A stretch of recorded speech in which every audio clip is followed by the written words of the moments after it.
Olá, tudo bem com vocês? Bom, espero que todo mundo esteja em casa, em segurança.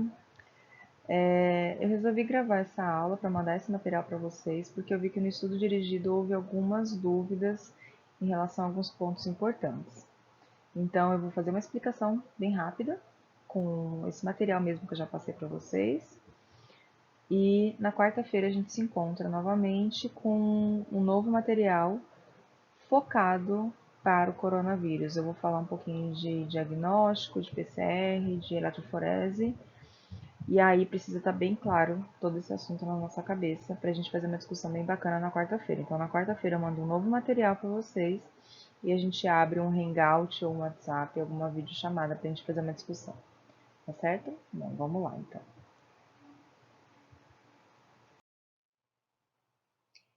Bom, e o que é eletroforese, né? Eletroforese nada mais é do que está escrito aqui. Migração de partícula carregada sob influência de um campo elétrico em um fluido ou gel, ou seja, pode ser em algo líquido ou em algo semissólido. Então, quando a gente fala eletroforese migração de partícula carregada, ela vai migrar do polo positivo para o polo negativo ou do negativo para o positivo, aplicando um potencial elétrico. Se a molécula for negativa, ela migra para o positivo. Se ela for positiva, ela migra para o negativo. E ela serve para fazer separação, identificação e purificação. Como eu consigo separar as moléculas, eu posso purificar elas a partir do momento que eu separo. E essa técnica ela serve tanto para DNA, RNA quanto proteína. Lembrando que para cada molécula eu vou ter uma especificidade de um tipo de eletroforese para atender às características bioquímicas dessa molécula. Então aqui a gente tem uma representação, um gifzinho animado, de um eletroforese, polo negativo, polo positivo, e como se a gente fosse separar o DNA de três peixes, o pai, a mãe e o baby. Bom, o que acontece quando a gente vai separar esse material? Esse material é aplicado aqui nos pocinhos, com a pipeta, e há uma migração desse DNA do polo negativo para o polo positivo. E aí, a partir desse padrão de bandas, cada coisinha dessa colorida a gente chama de bandas, a gente consegue fazer uma comparação de uma amostra em relação a outra amostra. E falar que esse baby, ele é filho tanto da mãe quanto do pai. Certo? A gente vai entender um pouquinho melhor isso. Mas nada mais é então do que a migração do DNA de um polo para outro polo. Bom, a eletroforese em gel é a principal, é a mais utilizada, é a mais barata, é o que a gente vai fazer na aula prática. Espero que num futuro não muito distante.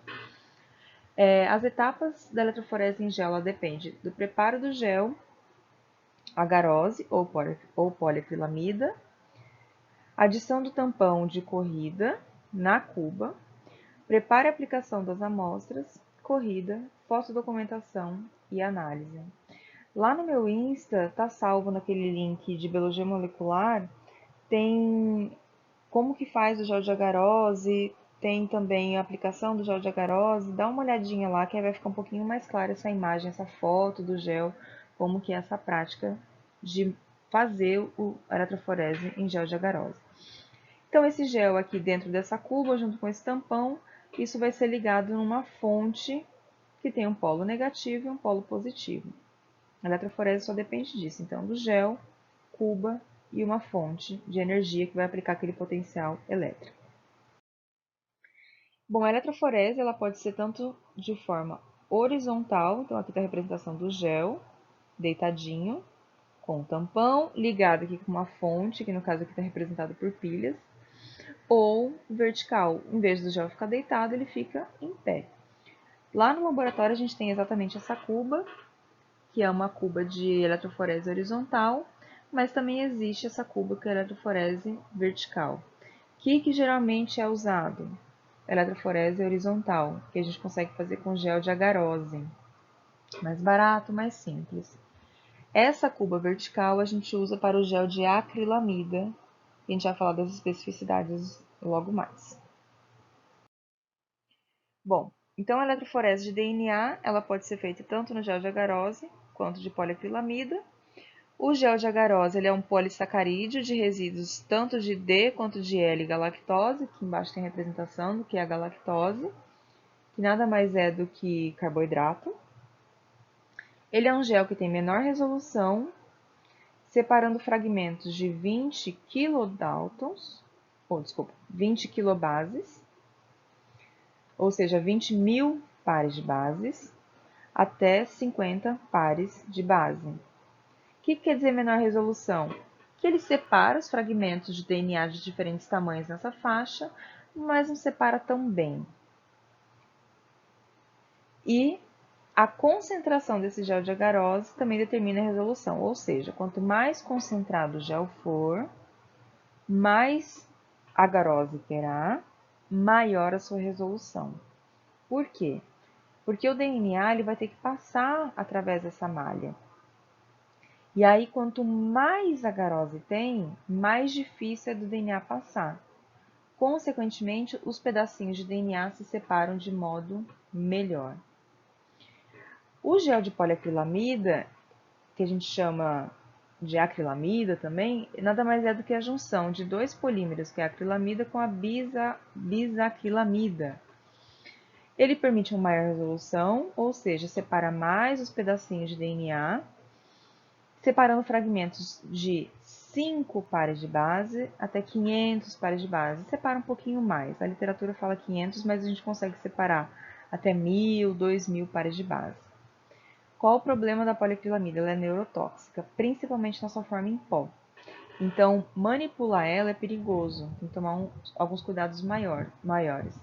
Já a agarose não. A agarose, como ele é um carboidrato, possa, entre aspas, até comer, que não vai ter problema nenhum.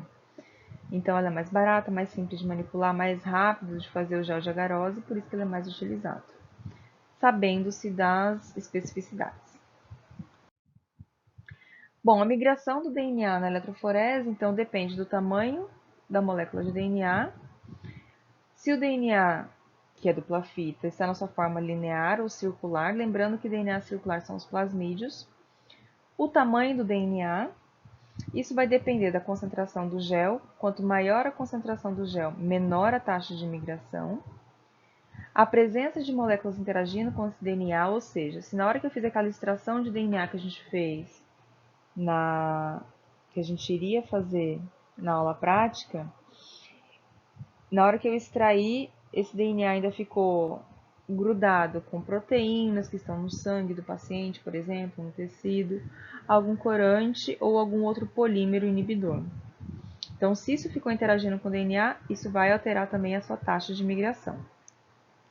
A voltagem que eu aplico nesse gel e o tampão, que é composto por sais que facilitam e estabilizam a molécula que está sendo corrida, certo?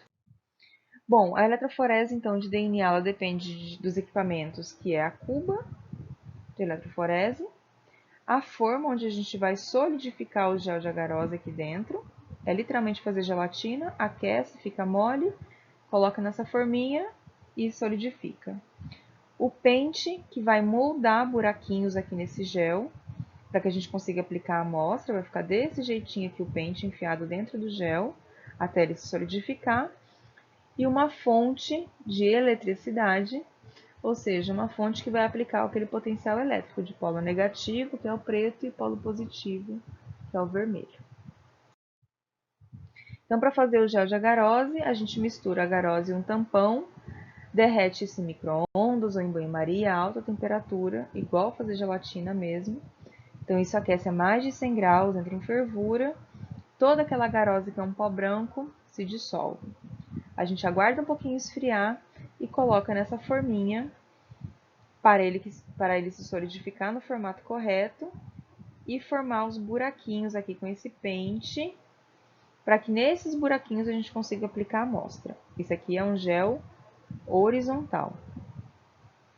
Esse gel de agarose solidificado, ele fica desse jeito mais esbranquiçado, né? Isso já indica que a agarose totalmente solidificou. E ao retirar o pente, fica esses buraquinhos aqui, onde a gente vai aplicar cada amostra que vai ser analisada, certo? Quanto mais agarose eu coloco nesse gel, maior o poder dele de separação de DNA e mais branquinho ele fica, tá? Então, se eu encontrar um gel bem transparentezinho, quer dizer que ele tem pouca agarose, uma concentração baixa de agarose, e ele tem um menor poder de resolução. Bom, então depois que solidificou, eu vou fazer a aplicação da amostra no pocinho. Então aqui está mostrando a ponteira com a amostra misturada com um corante, que é o azul de bromofenol e glicerol, que facilita a entrada dessa amostra dentro do pocinho. Por quê? O glicerol, não sei se vocês já mexeram com glicerol, ele é algo bem viscoso. E aí ele dá peso para a amostra, porque a amostra nada mais é do que DNA misturado em água. Na hora que esse gel está imerso num tampão, que também tem água, primeiro que eu não consigo visualizar a amostra entrando no poço, segundo que água com água acaba se dissolvendo e acaba acontecendo isso, ó. A amostra, em vez de entrar no poço, ela sai do pocinho. Então, o glicerol ele tem uma função importante que dá peso para a amostra para a entrada no pocinho, que também a gente pode chamar de well. Bom, a partir do momento que eu apliquei a amostra, eu vou aplicar o potencial elétrico e vai permitir a migração da amostra. Então, aqui a gente tem duas representações de dois géis, um gel feito a 1%, outro gel feito a 2%, com o mesmo DNA. O lane 1, que é a linha 1, tem 3 DNAs de 3 tamanhos diferentes, e a linha 2 tem 2 DNAs de tamanhos diferentes. Mas espera lá, quando a gente olha o gel 1%, a gente vê que tem 3 DNAs migrando, com 3 tamanhos diferentes. Esse DNA que está aqui em cima, ele tem um peso maior, ou ele é uma molécula maior, uma outra forma de falar. Esse DNA que está aqui embaixo, ele tem um comprimento menor. Então, aqui é um comprimento menor, comprimento mediano, comprimento maior. O que acontece? O DNA foi aplicado aqui, então ele sai correndo daqui para cá. Quando ele sai correndo nesse sentido do pocinho para baixo, ele acaba se separando durante essa corrida. Aquele vídeo do YouTube mostra um pouquinho isso. Então, quanto maior o DNA, mais dificuldade ele tem de passar no meio dessa malha. E vai ficando preso, ele corre com mais dificuldade, ele é mais pesado, ele fica para trás, como se fosse uma corrida mesmo. Quem é menor, quem é mais leve, corre mais rápido, vai ficando para frente. Então, todos os DNAs começaram aqui, juntos, embolados, e conforme o potencial elétrico foi sendo aplicado, aqui polo negativo e aqui polo positivo, esse DNA ele vai migrando e vão se separando. Quando a gente olha o lane 2, também foi aplicado nesse mesmo sentido. DNA correndo do polo negativo para o polo positivo.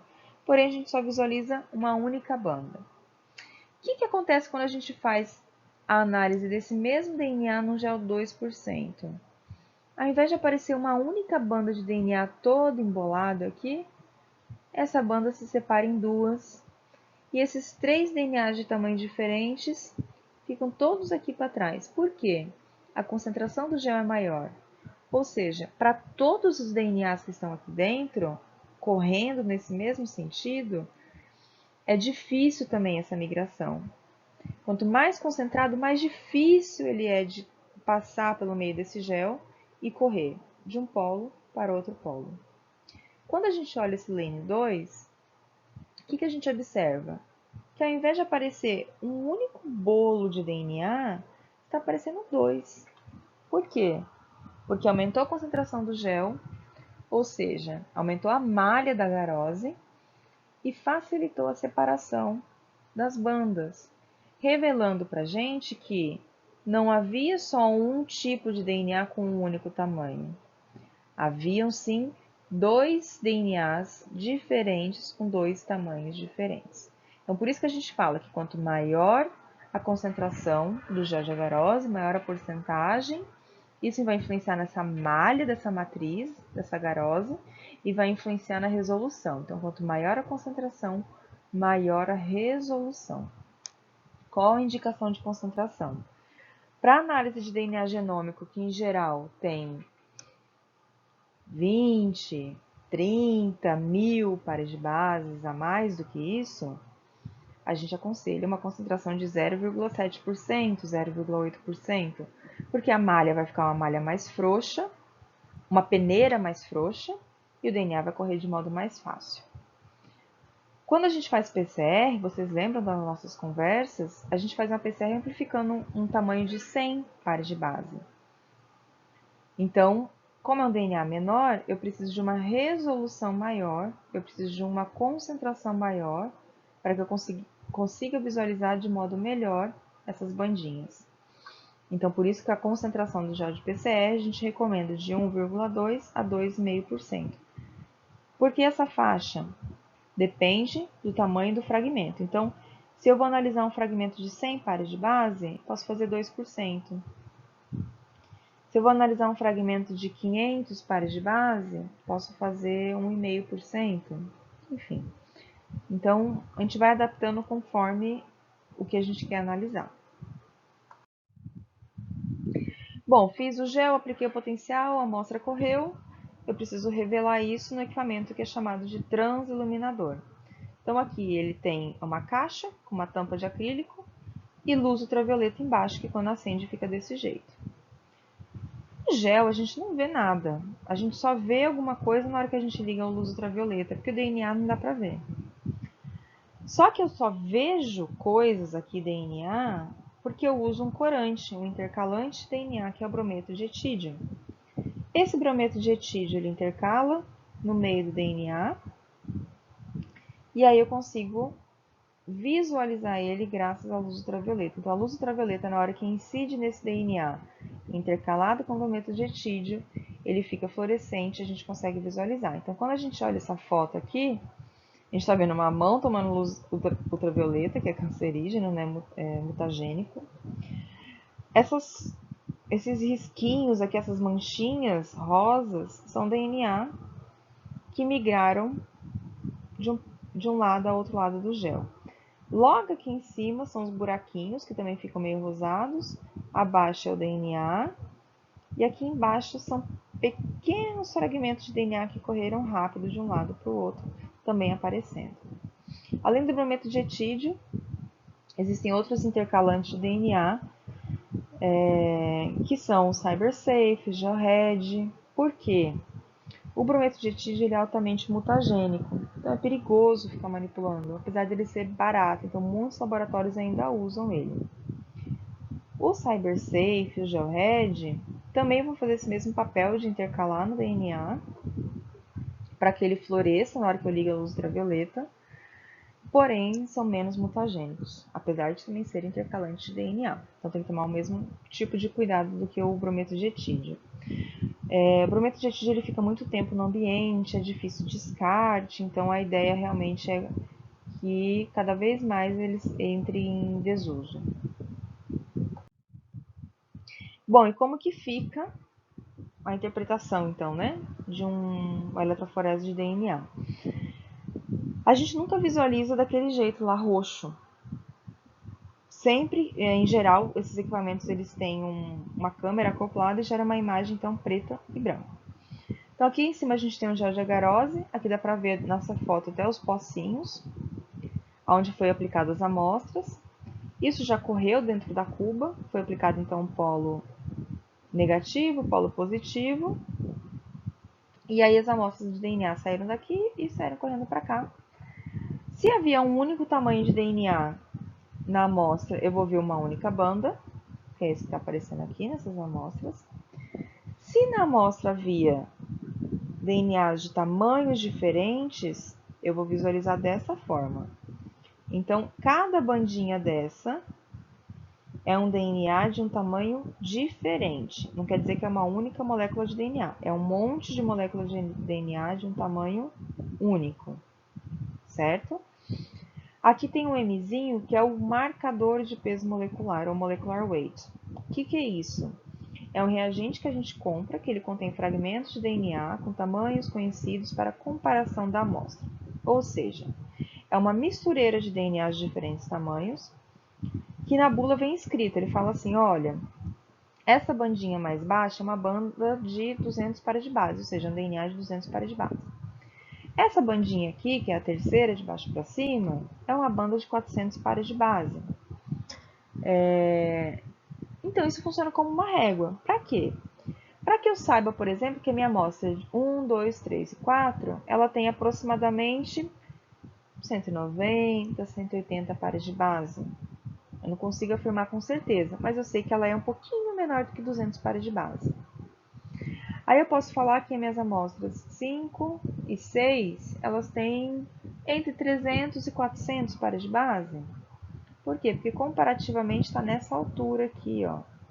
Está com o mesmo perfil de migração, parecido com uma banda de 300 e uma banda de 400. Essa bandinha aqui, a 10, ela já tem mais próxima de 400. Então, para que serve o marcador de peso molecular? Para eu falar assim, olha, nesse experimento, por exemplo, que a gente está interpretando juntos, a gente tem DNAs de diferentes tamanhos. Eu tenho um DNA nas amostras de 1 a 4, próximo de 200, nas amostras 5 e 6, entre 300 e 400, 7 e 8 um pouquinho acima da 5 e da 6, e 9 e 10 ainda um pouquinho maior do que as outras. Eu consigo saber se é 401, 402, 410? Não. Por quê? Porque, novamente, o gel de agarose ele tem baixa resolução.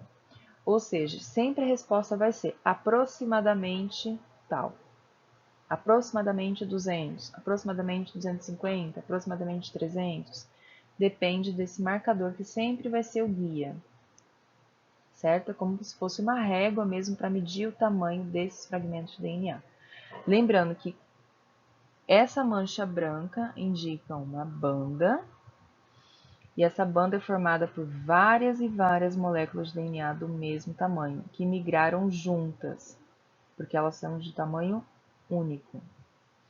Aqui embaixo a gente tem a comparação do gel de poliacrilamida. Também tem um marcador. Esse marcador também tem diferentes bandas. E a gente poderia até imaginar que esse gel de poliacrilamida ele é feito com essas mesmas amostras. O que mostra pra gente? A gente vê várias bandas aqui, ó. Várias bandas. O que isso indica? O gel de poliacrilamida ele tem maior resolução. Ou seja, às vezes uma banda aparece no gel de agarose. Na hora que ocorre essa única banda no gel de poliacrilamida, ela se divide em mais bandas. Por quê? O gel de agarose, ele não tem muita resolução. Então, ele vai correr nessa banda aqui, um DNA de 200, um de 190, um de 195, e aparece uma única banda para mim. Quando ocorre esse mesmo pool de DNAs de diferentes tamanhos no gel de poliacrilamida, eu consigo visualizar que há mais de um tamanho de DNA. Então, eu poderia visualizar aqui uma banda de 200, uma de 190, uma de 180, uma de 170, que se separou de modo melhor dentro do gel de poliacrilamida. Ah, então para que fazer gel de agarose se o gel de poliacrilamida tem maior resolução, é melhor? O gel de agarose é mais barato, é mais simples. Às vezes eu só quero saber qual mais ou menos o tamanho de DNA que está lá. Se é uma PCR, deu uma PCR então com DNA com 200 pares de base, é isso que importa, né? O gel de poliacrilamida ele serve para responder perguntas mais complexas. Bom, além de avaliar então a altura da banda, usando a régua, que é o marcador de peso molecular, eu vou avaliar então a quantidade de bandas formadas e a espessura da banda. O que a espessura da banda nos diz? Que quanto mais DNA tem, mais espessa é a banda, certo? Então, por exemplo, essa banda aqui tem muito mais DNA do que essa bandinha aqui, certo? Olha uma comparação interessante aqui, ó. As mesmas amostras corridas no gel de agarose e no gel de poliacrilamida. Olha como que a resolução muda para o gel de poliacrilamida. Então, no gel de agarose aqui eu tenho um marcador de peso molecular que a gente chama de 100 pares de base, ou seja, a última bandinha aqui é de 100 pares de base. E aí a cada bandinha aumenta 100. Então, essa é de 100, essa é de 200, 300, 400, 500, 600 e assim por diante. E aqui um marcador de peso molecular, onde a última bandinha de 1000 pares de base. Então, aqui é uma régua, aqui é outra régua. E aqui está sendo corrido um fragmento de 438 pares de base, ou seja, ó, 100, 200, 300, 400, tá vendo? Está na altura da banda de 400. Aqui, ó, 443. Dá para ver a diferença entre esse e esse? Não dá, é muito pequena. É só um arraste, às vezes, da banda, enfim. A espessura é a mesma, então deve ter a mesma quantidade de DNA. Aqui é um fragmento de DNA de 2000 pares de base, ou seja, olha a altura que ele fica. Ele corre de modo mais lento, lembrando que sempre a corrida é nesse sentido. Então, ele corre de modo mais lento de um lado ao outro, ficando aqui mais para cima. Essas mesmas amostras, esses mesmos marcadores corridos no gel de poliacrilamida, a gente tem um outro padrão. Vamos primeiro observar aqui o padrão de 100 BP, esse com esse. O que a gente observa? Aqui ficou todo mundo mais juntinho, e aqui no gel de poliacrilamida separou mais, porque novamente ele tem maior resolução. Separa-se mais as bandas. Olha um KB. Aqui ficou mais embolado, aqui eu já consigo separar mais as bandas, até consigo contar quantas bandas tem esse marcador nesse gel de poliacrilamida. E olha que interessante o que acontece com as amostras de 438 e 443. Eu não vejo só mais uma banda, eu vejo sombras de outros DNAs de outros tamanhos. O que isso indica para mim? Que eu tenho uma banda de 443, que ela é até um pouquinho mais alta do que essa daqui, a de 438, porque ela é maior, né? O DNA é maior. Só que eu também tenho outros DNAs de outros tamanhos, podendo indicar, inclusive, uma reação inespecífica, por exemplo, se fosse uma PCR, certo? Então, já de paraquilamida, novamente, tem maior resolução, eu consigo visualizar mais tipos de DNAs, consigo separar mais as bandas, mas, dependendo do experimento que eu quero, eu não preciso desse tipo de informação. A única coisa que eu preciso é: tem uma banda? PCR funcionou? PCR não funcionou? O gel de agarose consegue me responder. Aqui, ó, novamente, comparando dois géis de agarose, um gel feito por uma PCR e um gel para um DNA genômico. Aqui tem os dois marcadores de peso molecular utilizados para cada gel. Então, esse aqui é um marcador de peso molecular que a banda mais alta é de 3.000 pares de bases e a banda mais baixa é de 100 pares de bases. Aí sempre tem uma bandinha que é mais forte, que tem mais DNA, que facilita a visualização, que é de 500 pares de base. Então, eu sei que aqui essa é de 100, 200, 300, 400, 500. 600, 700, 800, 900, 1000 pares de bases. Isso daqui é uma PCR. Então, eu tenho que observar a altura da banda, a quantidade de bandas, espessura e observar em relação a diferentes marcadores. Então, vamos observar primeiro a altura da banda. Essa banda aqui ela está numa altura de aproximadamente 800 a 900 pares de base. No controle negativo da reação, eu não vejo banda, ou seja, não foi amplificado o DNA. Mas eu vejo uma banda aqui, um fantasma logo aqui embaixo, que é o excesso de primers colocado na reação. Então, aqui é uma reação de PCR, onde a PCR funcionou. Os primers que não amplificaram nada, como eles são DNA, fita simples, eles também vão aparecer na eletroforese do DNA, só que eles aparecem aqui embaixo porque eles são pequenininhos. Os primers na reação que funcionou, como eles foram consumidos durante a reação, eles não aparecem aqui embaixo, aparecem aqui em cima com a banda bem forte. Espessura da banda. Todas as bandas têm mais ou menos a mesma quantidade de DNA. Quantidade de bandas. Tem um pouquinho de bandas aqui de coisas inespecíficas, com um tamanho de aproximadamente 400, 300 a 200 pares de bases. Quando a gente olha aqui embaixo, esse outro gel, que é um outro marcador, a banda mais baixa, que é essa bem pequenininha de 125 pares de bases, E essa bandona aqui em cima é de 23 mil pares de bases. Esse aqui é um gel feito para correr DNA genômico. Ou seja, o tamanho desse DNA é muito maior do que esse.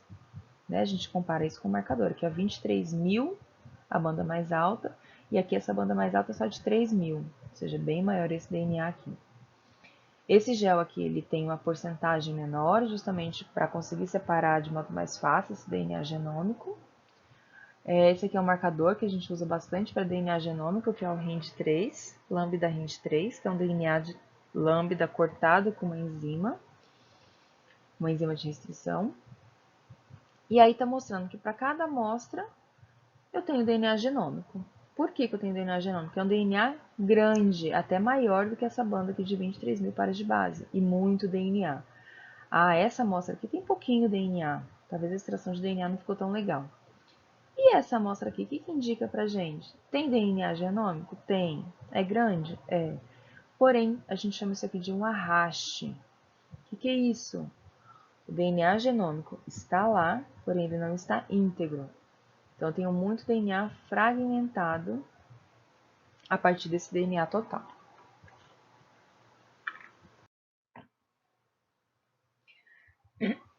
Aqui novamente, ó, Giardia-Garose, um marcador diferente. Existem diferentes tipos de marcadores no mercado. Só que aqui é uma eletroforese para RNA. Como que a gente interpreta a eletroforese de RNA? Lembrando que a maior parte do RNA da célula é RNA ribossomal. Acima de 95% é de RNA ribossomal. 1 a 2% é de RNA mensageiro. RNA transportador é menos do que isso. Então, na hora que eu faço uma extração de RNA de célula, de tecido, de sangue, não importa, o que eu vou visualizar mais? O RNA ribossomal, que é 95, 96%, ou RNA mensageiro? Vou visualizar RNA ribossomal. Então, aqui é uma eletroforese de RNA, também feita em Giardia-Garose. Eu tenho um marcador aqui próprio para RNA. Aqui, ó, tem o RNA degradado. Por que eu sei que está degradado? Porque eu só vejo essa bagunça aqui, eu não vejo nenhuma banda de tamanho específico. Isso indica para mim que tem diferentes DNAs de diferentes tamanhos. Isso a gente chama de um arraste. Isso é um DNA degradado ou um RNA degradado. Nesse caso aqui é um RNA degradado. Como que eu conheço um RNA intacto? Lembrando, eu vou visualizar o RNA mais abundante.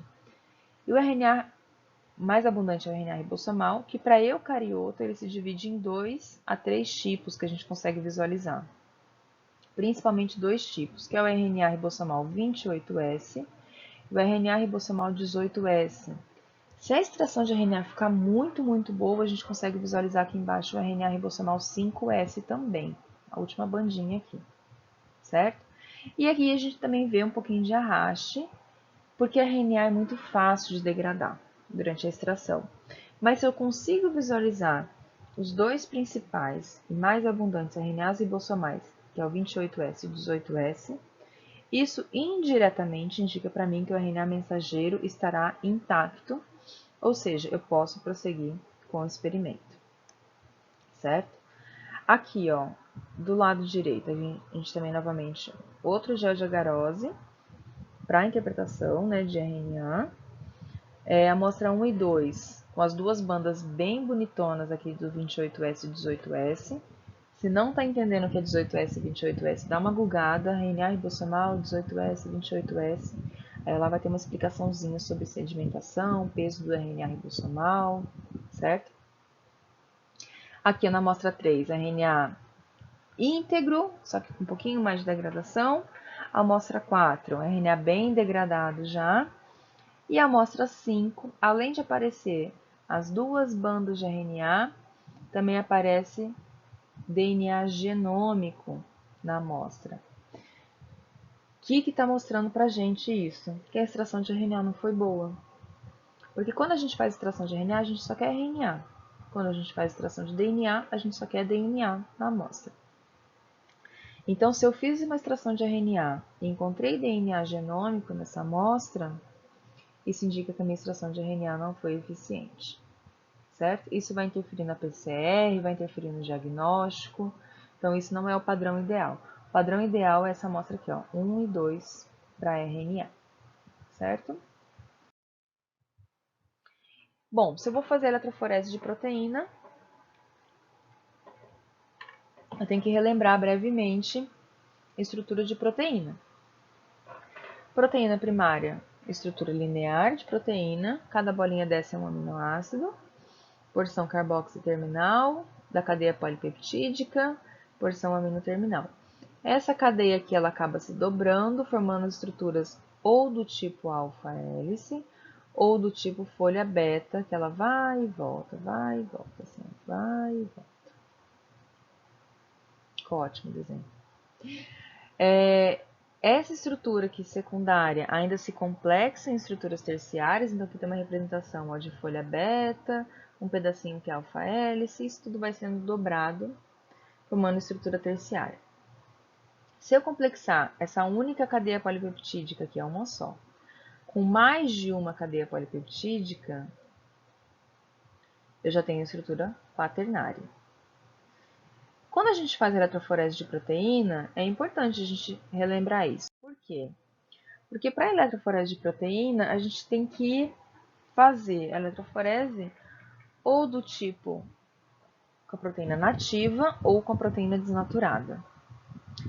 Se eu estou fazendo a eletroforese com a proteína desnaturada, eu quero dizer que ela está na sua estrutura primária, que é o jeito mais fácil de separar. Então, a eletroforese de proteína ela é feita em uma cuba vertical, onde os pocinhos são essas canaletas aqui, que a gente aplica a amostra. A amostra sai daqui do polo negativo, vai para o polo positivo, e as proteínas vão atravessando essa porosidade do gel e se separando. As maiores vão ficando em cima, tendo mais dificuldade de passar através do gel, e as menorzinhas saem correndo na frente, atravessa essa malha mais rápido, chega aqui embaixo primeiro. A eletroforese de proteína, ela é feita em poliacrilamida, bem parecido com a eletroforese de DNA em poliacrilamida. A base sólida, semissólida é a mesma, o que muda é o tampão, que é próprio para a proteína. A proteína ela vai migrar tanto pelo tamanho, pela massa molecular em kilodaltons, escreve assim, ó, o K minúsculo, o D maiúsculo e o Azinho minúsculo, kilodaltons, e pela carga, buscando o seu ponto isoelétrico. Então, em geral, a gente faz a eletroforese de proteína com a proteína desnaturada, usando um detergente, que é o SDS, dodecilsulfato de sódio. Ele desnatura a proteína, ele desenovela a proteína. Usando beta-mercaptoetanol, que quebra pontes de sulfeto, também ajuda a desnaturar. E além do detergente e algo que quebra pontes de sulfeto, a gente aquece a proteína a 95 graus uns 5 minutos. O aquecimento desnatura a proteína. A gente faz isso com o ovo, né? A gente aquece o ovo e desnatura a proteína do ovo. Então, a proteína, em vez de ficar toda novelada, ela fica na sua forma linear.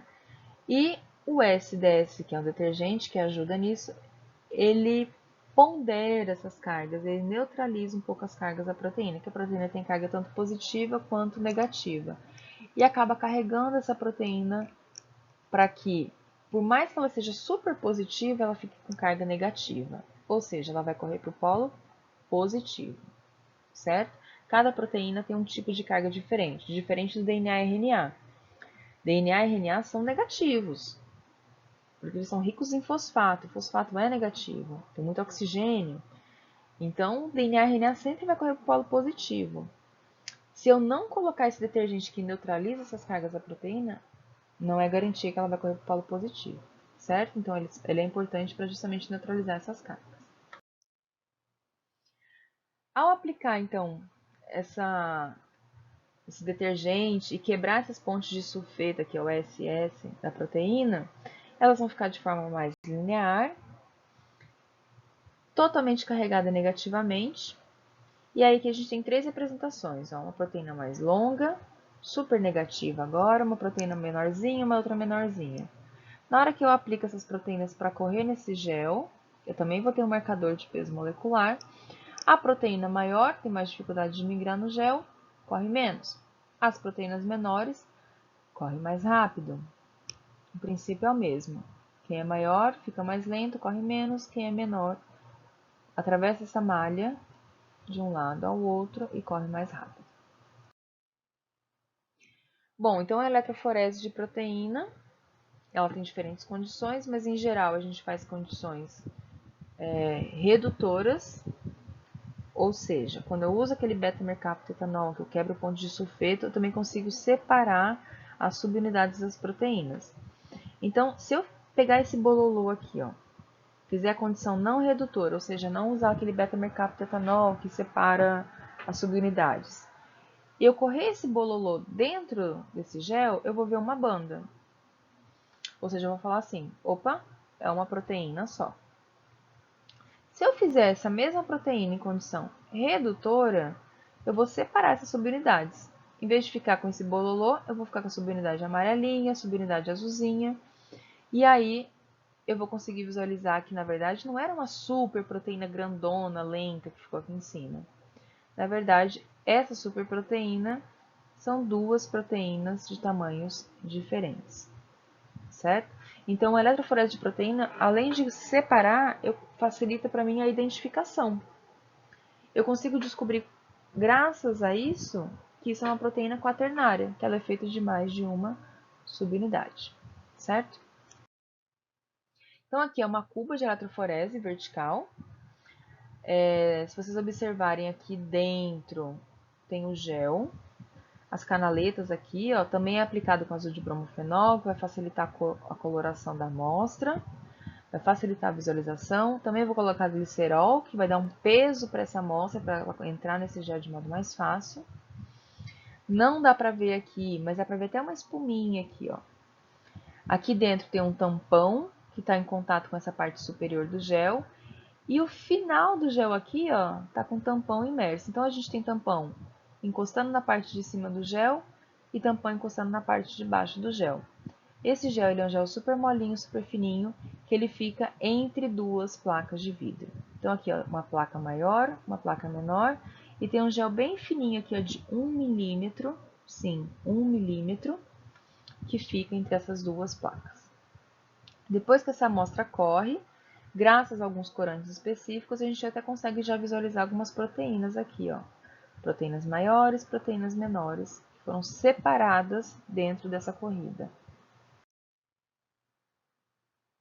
Para eu visualizar a eletroforese de proteína, eu também vou usar um marcador de peso molecular, que ele é composto de proteínas de diferentes tamanhos. Então, aqui é um exemplo, utilizando uma miosina que tem 20.000 Daltons, 200.000 Daltons, ou 200 kilodaltons para cada 1.000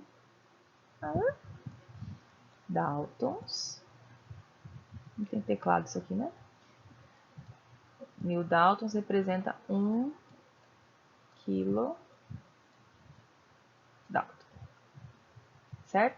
Então, posso falar 200.000 Daltons ou 200 kilodaltons.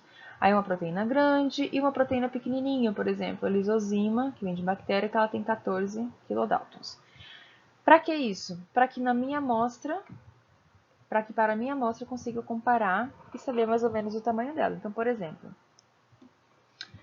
qual o tamanho dessa proteína aqui, que eu não sei qual é essa proteína? Ah, ela tem aproximadamente uns 40 kilodaltons, porque ela está mais ou menos nessa altura aqui, que fica entre 31 e 45, então mais ou menos uns 40 kilodaltons. Novamente, eu vou observar, então, além da altura, quantidade de bandas, então é uma única proteína, e a espessura da banda.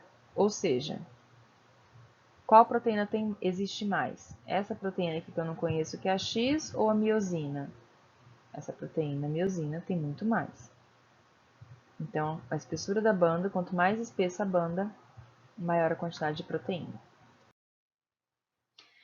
E eu vou visualizar isso com corantes específicos. O gel de DNA e de RNA a gente visualizava com brometo de etídeo, gel Red, CyberSafe. Aqui a gente visualiza usando uma coloração de prata, que cora fortemente grupamentos amino das proteínas, ou o COMACE, que também interage com grupamentos amino.